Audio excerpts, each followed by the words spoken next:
Assalamualaikum warahmatullahi wabarakatuh. Selamat pagi anak-anak semua. Semoga pada pagi hari ini anak-anak semua dalam keadaan sehat walafiat, tidak ada kekurangan satu hal apapun.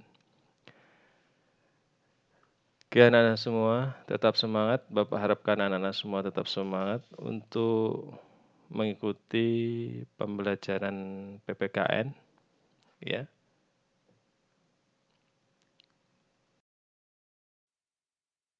Yang akan kita bahas pada bab 2 ya di pagi hari ini, yaitu mengkaji tentang sistem dan dinamika demokrasi Pancasila sesuai dengan Undang-Undang Dasar Negara Republik Indonesia tahun 1945. Adapun tujuan pembelajaran diharapkan nanti setelah anak-anak semua mempelajari materi berkaitan demokrasi, anak-anak bisa satu, menghargai nilai-nilai ketuhanan dalam berdemokrasi Pancasila sesuai Undang-Undang Dasar Negara Republik Indonesia tahun 1945. Yang kedua, berperilaku santun dalam berdemokrasi Pancasila sesuai Undang-Undang Dasar Negara Republik Indonesia tahun 1945. Yang ketiga, menafsirkan pengertian demokrasi. Yang keempat, menyimpulkan klasifikasi demokrasi. Yang kelima, mengevaluasi prinsip-prinsip demokrasi. Yang keenam, menyajikan hasil kajian tentang sistem dan dinamika demokrasi Pancasila sesuai dengan Undang-Undang Dasar Negara Republik Indonesia tahun 1945. Nah, semua kita langsung saja masuk ke dalam materi. Di sini ada gambar yang mana mencerminkan bahwa demokrasi itu untuk semua. Ya. Nah, kata demokrasi berasal dari dua kata dalam bahasa Yunani, yaitu demos yang berarti rakyat dan kratos atau kraten yang berarti pemerintahan. Sehingga demokrasi dapat diartikan sebagai pemerintahan rakyat.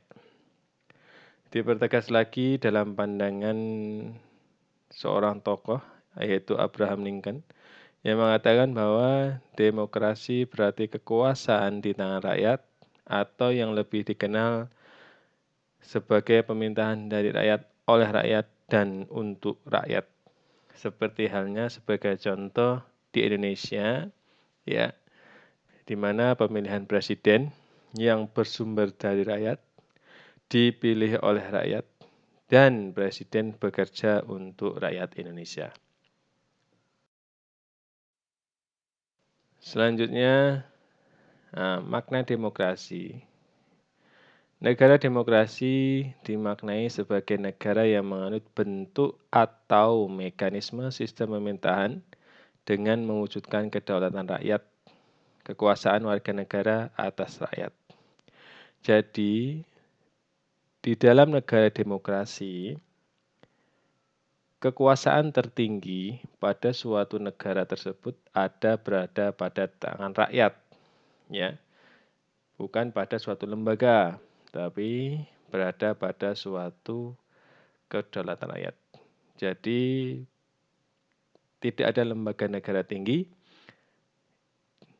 baik di negara Indonesia, ya kekuasaan tertinggi ada pada tangan rakyat. Selanjutnya, pendeknya, demokrasi adalah pelembagaan dari kebebasan. Artinya apa? Kebebasan yang dimiliki rakyat diatur dan diarahkan oleh sebuah lembaga, kekuasaan yang sumber kekuasaannya berasal dari rakyat dan dijalankan sendiri oleh rakyat, sehingga kebebasan yang dilaksanakan mereka memiliki dapat dilaksanakan secara bertanggung jawab dan tidak melanggar kebebasan yang dimiliki orang lain. Perlu Bapak garis bawahi di sini adalah demokrasi pelembagaan dari kebebasan. Tetapi kebebasan di sini adalah kebebasan yang dapat dipertanggungjawabkan. Ya, jadi bukan bebas sebebas-bebasnya, tapi bebas yang dapat dipertanggungjawabkan. Selanjutnya, ciri-ciri pokok berjalannya proses demokrasi di suatu negara adalah sebagai berikut. Yang pertama, pemerintah menjalankan kehendak dan kepentingan rakyat. Jadi pemerintah itu bekerja sesuai dengan kepentingan rakyat, bukan kepentingan pribadi. Ya. Yang kedua, adanya pemisahan dan pembagian kekuasaan antar lembaga, ya, baik legislatif, eksekutif, dan yudikatif. Supaya apa dipisah dan pembagian kekuasaannya? Ya supaya lebih gampang untuk menjalankan tugasnya, ya, jika tidak bercampur. Lebih baik dipisahkan tugasnya. Seperti halnya tugas dari eksekutif, yaitu pemerintah, menjalankan. Yang kedua, legislatif membuat aturan-aturan atau perundang-undangan. Dan yudikatif mengawasi bagaimana pemerintah eksekutif dalam hal ini menjalankan kebijakan atau peraturan-peraturan perundang-undangan yang ada. Yang ketiga, adanya mekanisme tanggung jawab dari pemerintah. Jadi, ketika pemerintah itu menjalankan suatu kebijakan, itu harus ada tanggung jawab dari pemerintah. Ya. Karena apa? Karena pemerintah itu sebagai wakil rakyat. Karena memang tadi di awal sudah Bapak sebutkan, memang kekuasaan tertinggi di negara Indonesia bukan terletak pada sebuah lembaga, tetapi terletak pada atau berada di tangan rakyat. Ya, selanjutnya pembagian atau klasifikasi demokrasi. Berdasarkan titik berat perhatiannya, demokrasi terbagi menjadi 3. Yang pertama, demokrasi formal, yaitu suatu demokrasi yang menjunjung tinggi persamaan dalam bidang politik tanpa disertai upaya untuk mengurangi atau menghilangkan kesenjangan dalam bidang ekonomi. Dalam demokrasi formal, itu semua sama dalam bidang politik, tetapi dalam bidang ekonomi tidak. Ya. Dalam demokrasi material yang kedua, yaitu demokrasi yang menitikberatkan pada upaya menghilangkan perbedaan dalam bidang ekonomi, sedangkan persamaan dalam bidang politik kurang diperhatikan. Ini kebalikan dari pengertian demokrasi formal, kalau demokrasi material. Yang ketiga, demokrasi gabungan, yaitu bentuk demokrasi yang mengambil kebaikan serta membuang keburukan dari bentuk demokrasi formal dan material. Gabungan itu mengambil dari formal maupun material, diambil yang baik-baiknya saja. Maka disebut sebagai demokrasi gabungan. Klasifikasi yang selanjutnya yaitu berdasarkan ideologi. Yang pertama, liberal, yaitu demokrasi yang didasarkan pada kebebasan atau individualisme. Ciri khas dari pemerintah demokrasi konstitusional atau demokrasi liberal ini adalah kekuasaan pemerintahannya terbatas dan tidak diperkenankan banyak melakukan campur tangan dan bertindak sewenang-wenang terhadap rakyatnya. Jadi, dalam demokrasi liberal ini atau konstitusional ini, pemerintah itu kekuasaannya terbatas dan tidak boleh bertindak sewenang-wenang terhadap rakyatnya. Yang kedua, demokrasi rakyat, yaitu demokrasi yang didasarkan pada Marxisme, komunisme. Demokrasi rakyat mencita-citakan kehidupan yang tidak mengenal kelas sosial. Jadi semua sama. Nah,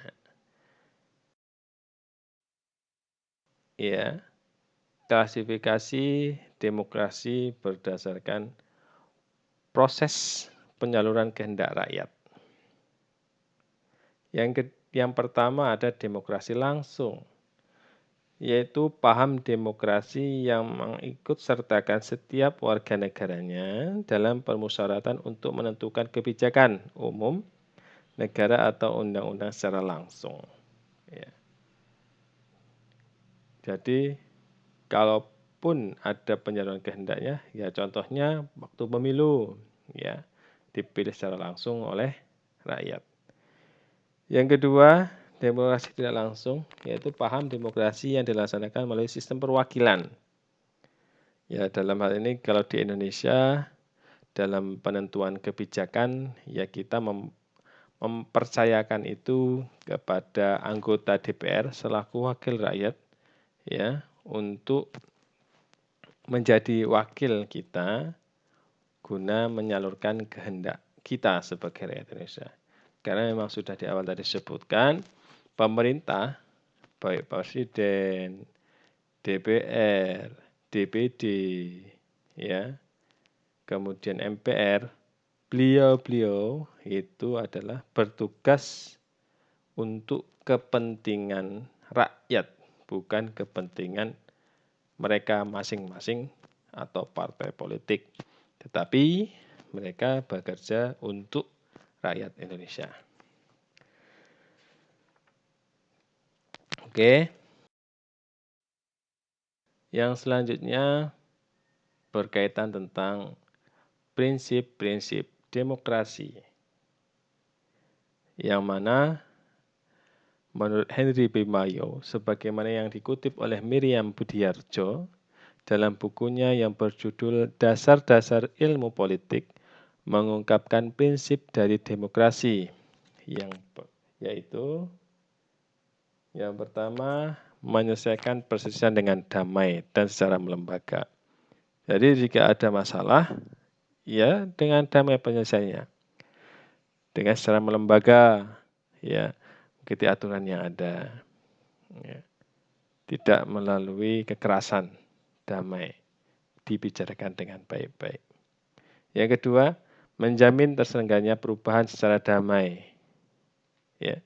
Yang ketiga, menyelenggarakan pergantian pimpinan secara teratur seperti Indonesia.